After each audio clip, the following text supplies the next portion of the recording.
Dear students, आज हम कक्षा 10 के अध्याय 8 जीव जनन कैसे करते हैं इसके बारे में अध्ययन करेंगे।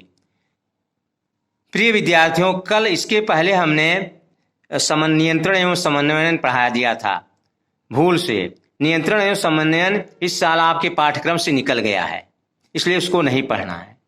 हम इस अध्याय को पढ़ेंगे, अध्याय 8 जीव जनन कैसे करते हैं। तो देखें, जनन क्या होता है। जीव जो है, प्रत्येक जीव, चाहे वह पौधा हो या जंतु हो, अपनी वंश को कायम रखने के लिए वह अपने जैसे संतान को उत्पन्न करता है, उसे हम जनन कहते हैं। अपनी जैसे संतान उत्पन्न करना ये जीवों का गुण है, यानी उसकी वंश कायम रहे, पृथ्वी से उसका वंश समाप्त न हो, इसलिए अपनी जैसे वो संतान उत्पन्न करता है, और संतान उत्पन्न करने को ही हम जनन कहते हैं। जनन का आधार क्या है? अब भाई देखिए, यहाँ परिभाषा लिख दी है। जीव अपनी जात या वंश की निरंतरता को बनाए रखने के लिए अपने जैसे जीवों को उत्पन्न करने की क्रिया को जनन कहते हैं। अब जनन का आधार क्या है? हमारे शरीर में एक पदार्थ होता है जिसको हम आनुवंशिक पदार्थ कहते हैं, वह होता है डीऑक्सीराइबोस न्यूक्लिक अम्ल, यानी डीएनए। ये क्या करता है? ये जो है संपूर्ण जीव की आनुवंशिक इकाई है। डीएनए जो है ये आनुवंशिक पदार्थ है और संपूर्ण जीव की आनुवंशिक इकाई होती है। यह जनन कोशिका के केंद्रक में गुणसूत्र के रूप में उपस्थित होती है।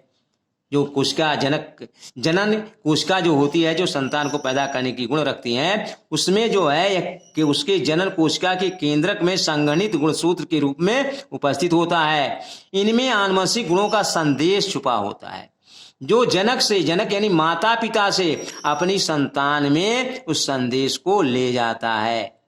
अगर इसके संदेश में कुछ भिन्नता होती है, इसमें कुछ परिवर्तन होता है, तो इसके प्रोटीन में भी परिवर्तन हो जाता है, और प्रोटीन में जब परिवर्तन होता है भिन्नता के कारण, जंतु के शरीर में भी विविधता हो जाती है। तो इस तरह से विभिन्नताएं क्या है? अगर मान ली विविधता होती, विभिन्नताएं क्या है? अगला लाइन देखिए, विभिन्नताएं क्या चीज होती हैं।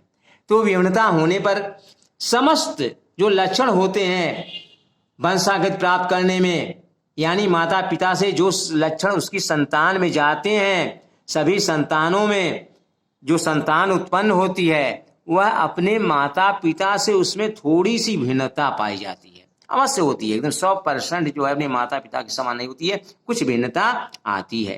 तो ये भिन्नता क्यों होती है? ये आनुवंशिक पदार्थ जो डीएनए है, इसमें परिवर्तन होता है। जब ये परिवर्तन होता है तो उसमें कुछ भिन्नता आ जाती है। अर्थात अगर विभिन्नता न हो, अगर विभिन्नताएं अनुपस्थित हों, यानी विभिन्नता न हो, तो जात का विकास नहीं होता है। यानी उस जात के संतान बिल्कुल अपने माता पिता की ही तरह होंगे, उसमें कोई भिन्नता नहीं होती है। अब विभिन्नता होने पर थोड़ा सा संतान में माता पिता से परिवर्तन हो जाता है। अब विभिन्नताओं का महत्व क्या है? विभिन्नता अगर होती है तो उसका क्या महत्व है? तो उसका महत्व है, ये पर्यावरण यानी जो वातावरण में परिवर्तन होता है, उस परिवर्तन के अनुकूलन शरीर में उत्पन्न होता है, यानी उसके अनुकूल वातावरण के अनुकूल हम ढल जाते हैं। पहला कारण यह है। दूसरा है, हमारी जाति नष्ट न हो, हमारी जाति कायम रहे, उसके संघर्ष में ये विभिन्नता सहायता करती है। और का कारण क्या है? हम उन्नत जात के निर्माण एवं विकास में सहायता होता है। विभिन्नता होने से उन्नत जात विकसित होती है और नए लक्षणों का विकास होता है, नए जातियों का निर्माण होता है। ये है आपके विभिन्नताओं का महत्व। अब ये जो जनन होता है, जनन 2 प्रकार का होता है, अलैंगिक जनन और लैंगिक जनन। अलैंगिक जनन का मतलब क्या है, तात्पर्य क्या है? इसमें जनन कोशिका के बिना ही जनन होता है। अलैंगिक जनन में जनन कोशिका की कोई आवश्यकता नहीं, बिना कोशिका के ही जनन यानी संतान उत्पन्न हो जाता है।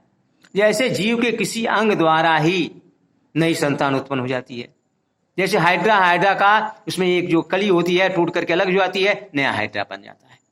स्पाइरोगायरा उसका अंग कट जाता है, नया स्पाइरोगायरा पैदा हो जाता है। या आप लोग देखते ही होंगे, किए भी होंगे, गुलाब का पेड़ है, उसको उसकी डाल को काट कर ले जाकर लगा दीजिए, नया पौधा तैयार हो गया। उसमें लैंगिक जनन की कोई आवश्यकता नहीं, यानी बिना जो है नर मादा के वो पैदा हो जाता है। तो अलैंगिक जनन में पौधे के ही किसी भाग से या जंतु के किसी भाग से नई संतान उत्पन्न हो जाता है। आलू लगा दीजिए, नया पौधा बन जाएगा उसी से। तो यह है अलैंगिक जनन।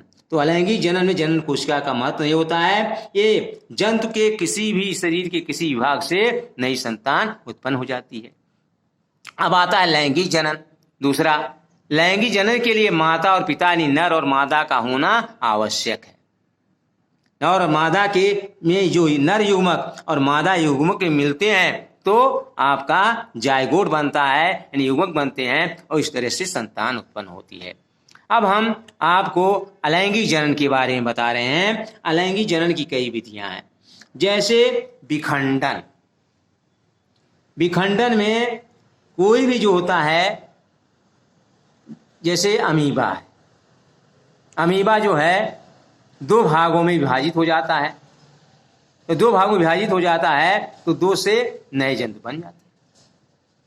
तो इसके अलावा भी आपके जो है द्विविखंडन है, बहुविखंडन है, खंडन है, पुनरुद्भवन है, मूलकुंकलन है, कायिक प्रवर्धन है। तो इस तरह से विखंडन की कई विधियां हैं, यानी अलैंगिक जनन की जो है कई विधियां हैं। अभी इन विधियों का सचित्र वर्णन हम अगले टर्न पर आप लोगों को बताएंगे। धन्यवाद।